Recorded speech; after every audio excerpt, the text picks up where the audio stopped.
Hi, good morning. അപ്പസ്തോല പ്രവർത്തനങ്ങൾ 1-ാം അധ്യായം 8-ാം വാക്യം.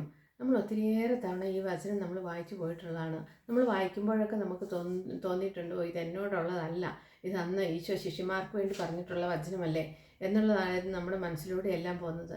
പക്ഷേ കഴിഞ്ഞ ദിവസം ഈശോ എനിക്ക് ഈ ഒരു തോട്ട് തന്നു. എന്തുകൊണ്ട് ഈ വചനം നിനക്കൊന്നും ധ്യാനിച്ചുകൂടാ, എന്തുകൊണ്ട് ഇതിനെക്കുറിച്ചൊന്ന് ചിന്തിച്ചുകൂടാ എന്നുള്ളതാണ്. അപ്പം ഞാൻ ഈ വചനത്തെക്കുറിച്ച് ഇങ്ങനെ ചിന്തിച്ചു.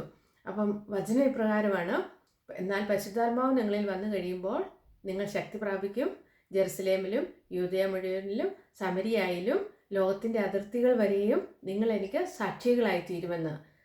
അപ്പോൾ നമ്മൾ വായിക്കുമ്പോൾ നമ്മൾ ഓർക്കുമോ നമ്മളെപ്പം ജെറുസലേമിൽ പോവും, സമരിയായി പോവും എന്നൊക്കെ അല്ലേ? നമ്മളിങ്ങനെയായിരുന്നു നമ്മൾ ചിന്തിച്ചുകൊണ്ടിരുന്നത്. ലോകത്തിൻ്റെ അതിർത്തികൾ വരെയും ഇത് ശിഷ്യന്മാർക്ക് പറഞ്ഞിട്ടുള്ള കാര്യങ്ങളാണ്. എന്നാൽ ഈ വചനത്തെക്കുറിച്ച് ചിന്തിച്ചപ്പോൾ എത്ര മനോഹരമായ ഒരു വചനമാണെന്നറിയാമോ?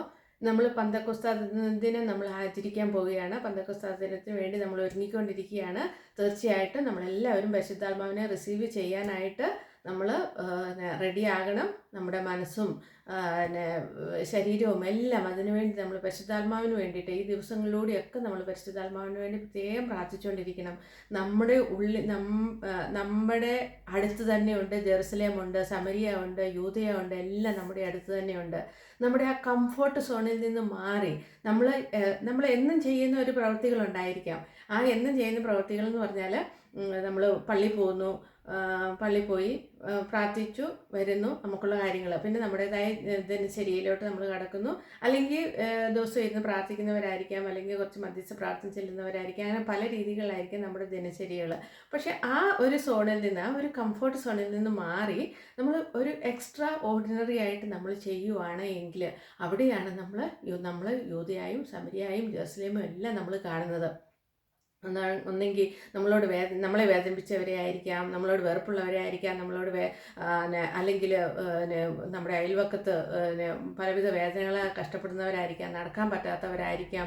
അവരെയൊക്കെ നമ്മുടെ കംഫോർട്ട് സോൺ വിട്ട് നമുക്ക് ഏത് രീതിയിൽ എന്ത് ചെയ്യാൻ പറ്റുന്നോ അവിടെ നമ്മൾ ചെയ്യുമ്പോഴത്തേക്കും അവിടെ ഈ ജെറുസലേമും യൂദയായും സമരിയ എല്ലാം രൂപപ്പെട്ട് വരികയാണ്.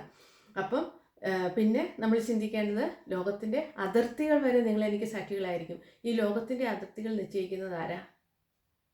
നമ്മൾ വിചാരിക്കും നമുക്ക് ലോകത്തിൻ്റെ അതിർത്തി വരെ പോകാൻ പറ്റത്തില്ലല്ലോ എന്നല്ലേ? പക്ഷേ ലോകത്തിൻ്റെ അതിർത്തി എപ്പോഴാകുന്നത്? നമ്മുടെ മരണത്തോടു കൂടി ലോകത്തിൻ്റെ അതിർത്തിയാകുക അല്ലേ? ആ ലോകത്തിൻ്റെ അതിർത്തി വരെ, അപ്പോൾ നമ്മുടെ മരണം വരെ നിങ്ങൾ എനിക്ക് സാക്ഷികളായി തീരുമെന്നാണ് ഈശോ പറഞ്ഞിരിക്കുന്നത്, ശിഷ്യന്മാരോട് പറഞ്ഞിരിക്കുന്നത്. ആ ശിഷ്യന്മാരോട് പറഞ്ഞിരിക്കുന്നത് നമ്മൾ ഓരോരുത്തരും ഈശോയുടെ ശിഷ്യനാണ്, ക്രിസ്തുവിൻ്റെ അനുയായികളാണ് നമ്മളെല്ലാവരും.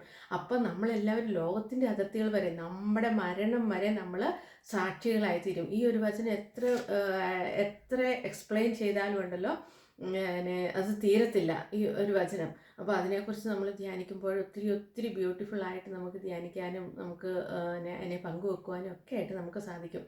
അപ്പോൾ നമ്മൾ ഈ ഒരു വചനം ഒരിക്കൽ കൂടെ നമ്മുടെ ഹൃദയത്തിലേറ്റിക്കൊണ്ട് ഇന്ന് നമുക്കിത് ബൈഹാർട്ട് പഠിച്ചുകൊണ്ട് ഈ ഒരു വചനം എളുപ്പമാണ്. ആക്ട്സ് 1:8. എന്നാൽ പരിശുദ്ധാത്മാവ് നിങ്ങളിൽ വന്നു കഴിയുമ്പോൾ നിങ്ങൾ ശക്തി പ്രാപിക്കും, ജെറുസലേമിലും യൂദയ മുഴുവനിലും സമരിയായാലും ലോകത്തിൻ്റെ അതിർത്തികൾ വരെയും നിങ്ങൾ എനിക്ക് സാക്ഷികളായിരിക്കാം. അപ്പോൾ ഈശോ ആഗ്രഹിക്കുന്നത് നമ്മുടെ കംഫോർട്ട് സോൺ വിട്ട് നമ്മൾ ഒരു എക്സ്ട്രാ വർക്ക് ചെയ്യുക, ഈശോയ്ക്ക് വേണ്ടി ചെയ്യുന്ന എക്സ്ട്രാ വർക്ക്. അപ്പോൾ പരിശുദ്ധാത്മാവ് വന്ന് നിറഞ്ഞാൽ മാത്രമേ നമുക്ക് ചെയ്യാൻ പറ്റുകയുള്ളൂ. അപ്പോൾ ആ പരിശുദ്ധാത്മാവ് വന്ന് നിറയാനായിട്ട് ഈ ദിവസങ്ങളായിട്ട് നമുക്ക് പ്രത്യേകം പ്രാർത്ഥിക്കാം. പരിശുദ്ധാത്മാവിനെ റിസീവ് ചെയ്യാനായിട്ട് നമ്മുടെ ഉള്ളിലുള്ള പരിശുദ്ധാത്മാവിനെ ഒന്ന് ജ്വലിപ്പിക്കുക.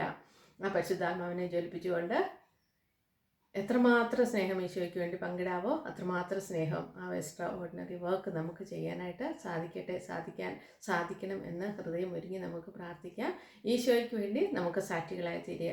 നമ്മുടെ ലോകത്തിൻ്റെ അതിർത്തികൾ വരെയും നമ്മുടെ മരണം വരെയും നമുക്ക് സാക്ഷികളായി തീരാം. Praise God. നല്ലൊരു ദിവസം ആശംസിക്കുന്നു.